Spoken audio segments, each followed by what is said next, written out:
Before we begin, a quick note for our listeners. In today's conversation with Laura Armstrong, we explore trauma-informed training practices and the importance of creating safe learning environments. During this discussion, there are mentions of traumatic experiences, including violence, sexual assault, and other distressing acts. While these topics are addressed from an educational and professional standpoint, they may be triggering for some listeners. Please take care of yourself while listening. Pause the episode, return when you feel ready, or if it is something that might create the conditions of trauma for you, please skip this episode. If you know someone who is struggling or in a crisis, help is available. In the US, you can contact the National Sexual Assault Hotline at 1-800-656-4673 or the National Domestic Violence Hotline at 1-800-799-7233. For international listeners, please seek local resources or trusted organizations in your area. Now let's begin the conversation. Welcome to this episode of the Talent Forge, where together we're shaping workforce behavior. Today I'm joined by special guest Laura Armstrong. Welcome to the show, Laura. Thanks so much. I'm excited to be here and I'm looking forward to our conversation. Laura, you have an incredible history and a lot of things that many of our guests on the Talent Forge have not necessarily accomplished, including some gold medals in martial arts. And now you're working to help people build better relationships with money and a holistic approach. So let's get to know you just a little bit more. Tell us your story. How did you get to this space? Well, it's interesting because even when I was younger, I always loved sports. And so I had won I live in Toronto, Canada. So I live in Canada. I had won the provincials for bodybuilding and powerlifting. And I was scouted by the IFBB, the International Federation of Bodybuilding. And they told me that I had the means to be an international competitor, earn a lot of money, get a lot of recognition, all that stuff. But they said, you're going to have to take the drugs, right? And back then, like in the old days, because I'm 58 now, that was a while ago. Yeah, that was like the norm then. And it was just a part of the culture. And I was like, I'm not even 20 yet. Those things are not reversible. So I refused. And then I thought, well, I'm very active. I was always the overweight kid in school, always the fat kid. But I still loved exercising. I loved moving. I loved being around. And I always loved trying to keep myself in the best shape I could. So I joined this continuing education class, the ones you can do at night. And started taking Aikido through that. And so I go to this class. You're going to laugh when I tell you this. I go to this class and they teach you like the basics, the first class stances, rolling, all this stuff, right? And I loved action movies. Like I loved anything martial arts, anything to do with that. So we get to the end of the class and the teacher's like, and she's like 4 foot nothing. And like, you do not mess with this woman. She was my teacher for over 30 years. And she's like, does I anybody have have a any story to share on the questions? same. I have a story to share on the same. Right? Continue. Yeah. Right. You get me. Yeah. She's like, well, does anybody have any questions? Of course, my hand goes up and I'm like, well, when are we getting to the kicking and punching? Because that's really what I'm here for. And I can just like see her like internally rolling her eyes like, oh no, not another one, right? But there was something there for me and I kept going. And back then, you couldn't just join a dojo or a school, you had to be invited. And so I took several of these iterations with her before I got invited to her school, and the rest was history. And then a few years into my training in Aikido, we had a guy come and teach weapons, and I had always been enamored of weapons. And I joined his club, and that was more the competitive side. And that's where I started doing martial arts. And then, yeah, won my first gold medal in my late 20s. And so there's a good story around that. I'm sure we'll get to that today. And then I worked in corporate for a couple decades as a commodities trader. I was the only woman on the trading desk. Won 2 more golds when I was 42. And I decided to retire from fighting. I coached the Canadian weapons team for probably 2 decades.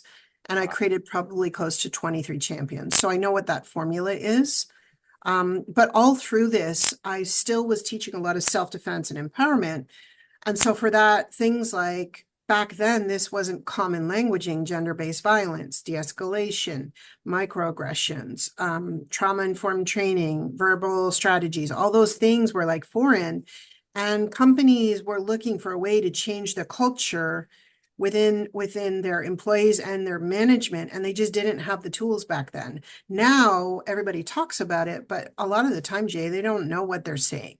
And Sure. so I think the fact that you have this podcast that bring on vetted experts is just so key to switching that culture around. Well, thank you for that. And I got a quick story for you. So the first time that I took in Aikido, and a lot of the audience may not know this, but I did mixed martial arts for a long time. And Right. I joined Aikido class while I was at Wayne State University. And the instructor was, I don't know, I would say late 60s, early 70s, and just kind of a small, frail guy. And I was thinking to myself, like, They're the oh, scariest. he tossed me around like a rag doll, and I was a hockey player. Yeah, I was in great shape, doesn't and he matter.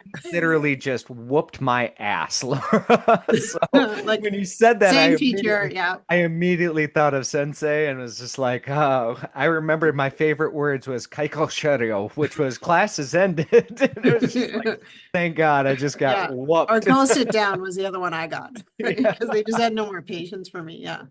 Well, let's dig into this because I think it is important, and you definitely bring up a great point about for so long, and still to this day, I think that there's a lot of information out there. So, with a background in behavioral science, I get really kind of touchy when I see some of the different things that are happening. And Yeah. knowing your background, I'd love to dig into this trauma-informed training because a lot of the Sure. people that are on listening to this podcast may not be familiar with it. Could you help us get a better understanding of Yeah. what you mean when you say trauma-informed training, and what does that look like in the corporate world? Sure. So to before we even talk about the training, it's how to recognize it, right? And so there's a portal of safety or the window of tolerance where we call it where most people thrive, where that's their everyday life, right?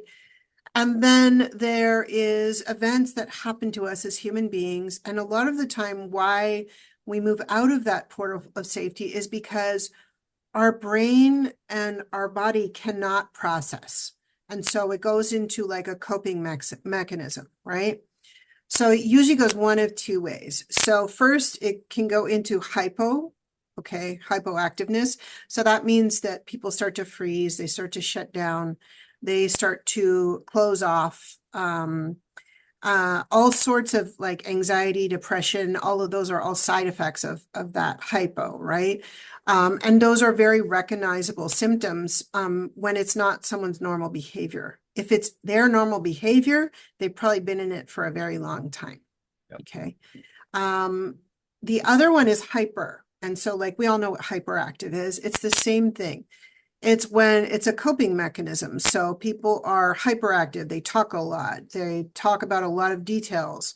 They it's that fight, flight, or freeze. So they go into the fight and that they want to engage in an angry or non-angry way. It doesn't matter. They want to engage at a really hyper level, right? And so people like that, people who are in that state, it's more visible because it's more noticeable than you notice the person who's shutting down. It's just the way human beings work when they notice things. And so once you recognize the symptoms, that's the first key, right? Now, understanding how to not only bring people out of it, but keep them out of it is where the key in the training is, right? So it works like a three-step process. So knowing what it is, and when they're out of that portal of safety, how to bring them back in, and then the third is how to keep them there. And so how to bring them back in for the hypo person who's quiet, you need them to move. So physical movement, but all of these things can be done through somatic exercises. Things like breathing, things like feeling grounding. For the hypo person, they need to move. They need to feel connected to their body again. And so what happens when they connect to their body, their brain kicks in. It's just automatic because our brains are primal, right? They're really the caveman brain. That's really what it is. Even though we like to think we're super intelligent beings, right? We Mhm. have those fight or flights. That's just how our brain works. And so for trauma-informed training for that is you need to work with that person breathing, get them more grounded, get them in more engaged on a physical, mental, emotional level, and bring them back into that portal of safety. And that's literally how they stay there, so that they feel inclusive, they feel safe. That's a key word here for both, safe. They feel like they're being engaged and valued, because a lot of the time in the employee space, those four things don't exist for a lot of people, and they're just managing being there every day. For Yeah. the hyper person, Laura, to bring, let me yeah, pause you there before you go to the hyper, because yeah, this is obviously something that we see this, and having had a lot of conversations with people that are either experiencing some level of correct. depression or some level of sort of even just call it burnout. We often conflate burnout, depression, resentment, and all of these other different monikers. But for somebody that's experiencing that, in so many cases, one of the ways that I've heard it communicated back is, I'm hungry, but I can't even muster the energy to get up and get off the couch to go Yeah, get something to eat. Or I know that I have to go to work, and literally I call in today because I just don't feel like I have the energy to move. So somebody that's in this hypo yeah. space, how do you help them? How do you help them muster the energy when that energy doesn't feel like it's accessible, or that they internally don't have it? Because you're absolutely right. And I think it was Dr. Gabor Mate, who's a fellow Canadian, that talks about, movement being one of Yeah. those antidotes to some of the normalities of being stuck or being sitting down, or just, sort of not having that. How do we get them to take that first step? Yeah, so there's a three-pronged approach. The first is create new habits for them. Okay. So every day they do this, they do their breathing exercises. Every day they take a 5-minute walk. So get them in the habit of the routine, because the routine will keep them in the portal of safety, because it's something that's predictable for them and it makes them feel safe. Yep. Okay. As soon as they feel safe, they're going to be more comfortable. So that's number one. And that Number energy two, to flow a little bit more once it's yes, that starting. allows everything, that kind of starts the engine running. So they get, they feeling comfortable. The second is conversations, is they've probably forgotten what brings them joy. And I know this sounds a bit woo-woo, but what do they want? Because the most insightful conversation I had when I was at the lowest point when I worked in corporate was, what's going to make you happy, Laura? And even if I didn't know, I knew what didn't make me happy. Hmm. So you can always start there.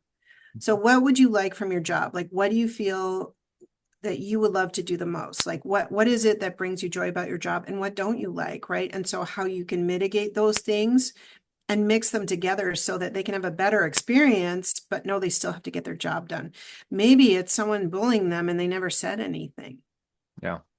right? And so until they feel safe, they're not going to say anything. Yeah. So you as the employer need to create the container of safety. And I'm going to talk about that in a minute. The third thing is to know that until they want to do it, you can't do anything. And that's just the truth. All you can do is provide the means for them. So the question I would ask then is like, do you want to change this? Yeah. And Well, so yeah, I think that's that's such an it's such an interesting perspective, because, I think cognitively, ultimately we want to change it, or people Mhm. want to change it, but then it's almost like this little voice inside that keeps them from Well, you saying, can't like, do that. yeah, Yeah. exactly. You can't Yeah. do that, or change is scary. Like, we at least know where we're at right now. And I see that with a lot of people who have experienced trauma. One of the questions that I've asked people in the past is, you've experienced trauma, you're working through this, you're doing the therapy, you're doing the conversations, you're doing this. What does healed look like to you? Yeah. And it was, because when you talk about post-traumatic stress, there's a shift in the industry to post-traumatic stress injury, because it's not a disorder, it's not something you're born with, but it's something that comes from an injury of trauma, i.e., an external Yeah. That circumstance keeps that, repeating in your yeah, head. Yeah. exactly. So what does healed look like? And Yeah. very interesting, because when I've asked this question, most people that have experienced some kind of trauma, they, they find that very difficult to answer. They don't know what healed looks like. And what that tells me is they don't have a goal set for how they operate, what they look like, what their energy level is. Like it's not a very defined aspect. So Yeah. when you're speaking to this, how do you maybe help them see the difference between what does injured look like and what does healed look like? So for them, it could be the same thing. So there's two things you can provide. First of all, is the routine. The routine will get their cognitive brain creating new neural synapses pathways. And so that automatically will help them. The second thing, and I think what's so important is there's two things here. The first is they don't feel supported. They can say they do, but they really don't. So have you created a strong enough container for them to feel safe? I keep saying this, but that's really the key word here, because they're Yep. not going to go anywhere unless they feel safe, right? Yeah. They're going to be And stuck so, in a sympathetic nervous system and just not correct. back. And Right. yeah, And so you need to provide that for them. The third would be no judgment, because even though it's automatic for you to say, to know you don't judge, they need to hear it. Mhm. Right. And so, and then the next thing I would do would be to give them knowledge, to give them verbal strategies or physical strategies or whatever it is that they need so that they have tools so that they can implement things and move out of that space. Because right now they don't feel like they're trapped. They don't have anything. They're stuck, right? And so using those four things can actually help bring them, but it has to be the right support system and they have to feel safe or they're just not going to do it. Both Yeah. in hypo and hyper, same thing. Well, and let's move to the hyper right now Yeah. because we do see a lot of hyperactivity. I think Hmm. that, if you look at the number of people that have been clinically diagnosed with ADHD, and I'm not just Hmm. talking about self-diagnosis, but I'm even talking about clinical diagnoses, Correct. we see a rise in this. And there's a number of different, postulations and theories of why that's occurring. But ultimately, when it comes down to it, it was Gabor Mate who, again, had suggested I've never met somebody with ADHD with like a real debilitating ADHD, because I think Yeah. that everybody has attention challenges at different points in Hmm. times, myself Yeah. included. Yeah. But I've never met somebody with ADHD, true, like debilitating ADHD, can't Yeah. hold a job, can't stay in a position or anything else that doesn't have some level of trauma that comes along with it. Yeah. So the fact that you're That's, the yeah. hyperactivity makes a lot of sense. So let's dig into that. Yeah. So first of all, I just want to say I'm not a medical doctor. I'm giving you my perspective from my learned experience. Like I've taught in everything from women's prisons to men's halfway houses. I've taught in high impact, high violent areas in Israel. So like I've taught empowerment self-defense all over the world in different, in different areas. Like Yeah. I remember one morning teaching 13-year-old girls about rape. And then at the night, I'm on the other side of Israel teaching women of the night about how to survive the night, right? And so I've had to really stretch my learning and be in all sorts of different personalities and things that people have gone through to actually learn these things. And so I just want to be clear about that. So I'm only giving you my learned experience.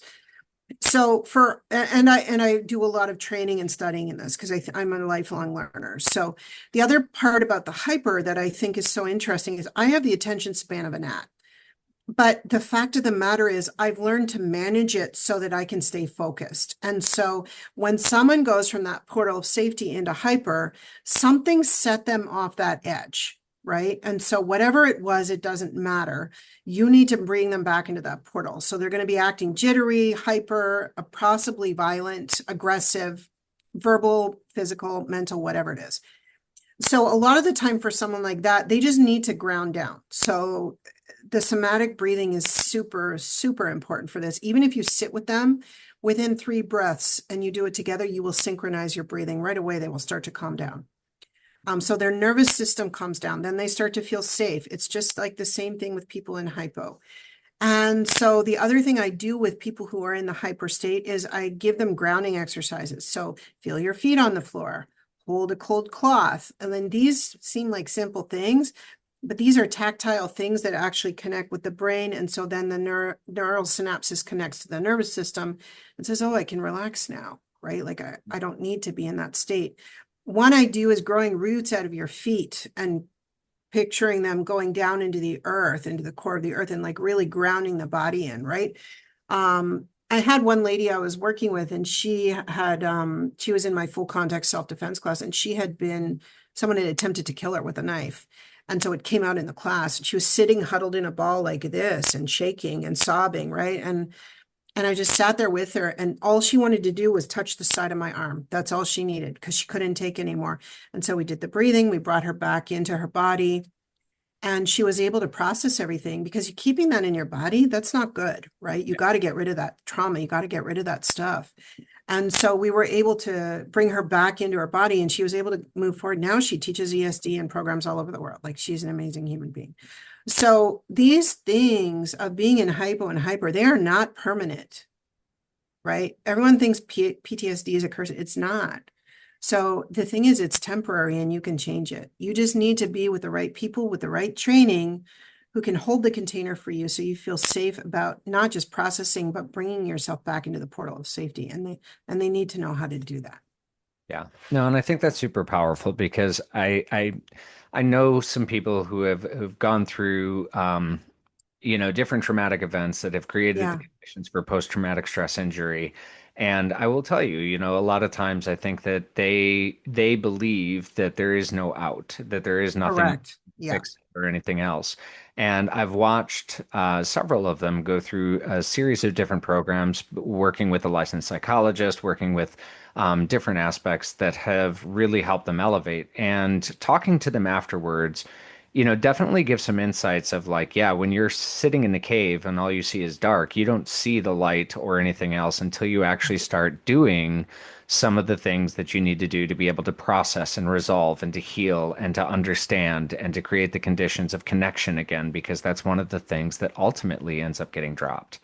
yeah. So, Work. one of the things that I find extremely interesting is your applications of some of your knowledge and experience to the de-escalation aspect, right? We Yeah, know that in the workplace right now, I think, to kind of round this out for the leaders, managers, HR, the first step is recognizing hypoactiveness versus hyperactiveness, recognizing that there may be some level of challenge that is going on. And the next step is, stepping in and creating that safe space. So let's talk about the, what happens when that safe space is not met. And maybe we have some different tension, conflict, hopefully not violence, but yeah, we live in an environment right now where uh, triggers are everywhere. yeah. And, people are not always as kind to each other as I advocate for them to be.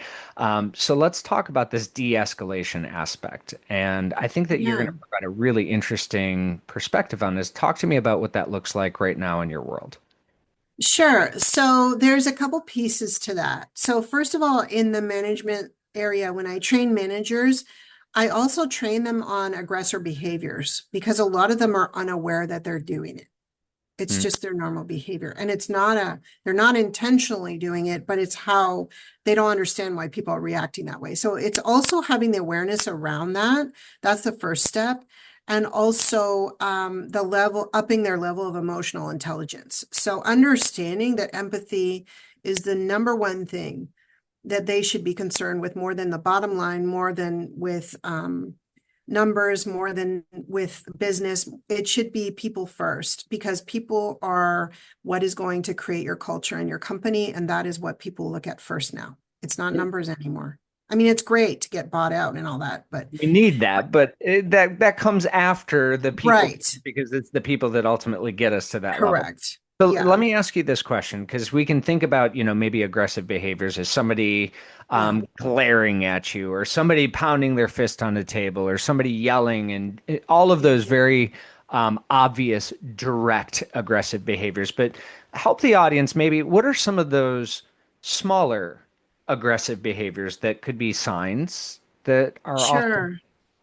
Yeah. So there's a lot. So there's seven strategies that aggressors use. And so it could be things like unsolicited promise. So if you do this for me, if I do this for you, you do this for me. Okay. Seemingly innocent, but it's a manipulation, right? Yep. Microaggressions. Oh, you're probably right. that's the best you can do. Mm, Or okay. you drive that car, Sure. right? Yeah, Oh, I've seen. that's your degree, right? So all these are you like, but they're normal speak, like they're in the I want to say the old days, but that was never like that was the norm. That was and so this has pervaded our workforce, right? And so the awareness around these things are really key. Another good one is called loan sharking, where I did this for you, so now you have to do this for me, right? And so there's this perceived authority that managers have, that their employees must accede to this if they want to get further, if they want to keep their job, if they want to get paid, right? And so then there's that level of fear and control that the person down here doesn't know how to deal with, because they're like, okay, I'm stuck here, I got to do this to earn my money, right? Right. The good thing is, and I just gave you a couple examples because we have limited time today, but the good thing is that there are strategies that we can use, that employees can use and both management can use, to bring ourselves back into that portal where everyone's having a resolution, right? And everybody's boundaries are being respected, because I feel like a lot of times people talk about boundaries, but they don't really know what it means. A boundary is a safe point for you. Like really, it's the point of where you don't want things to cross. It's that simple.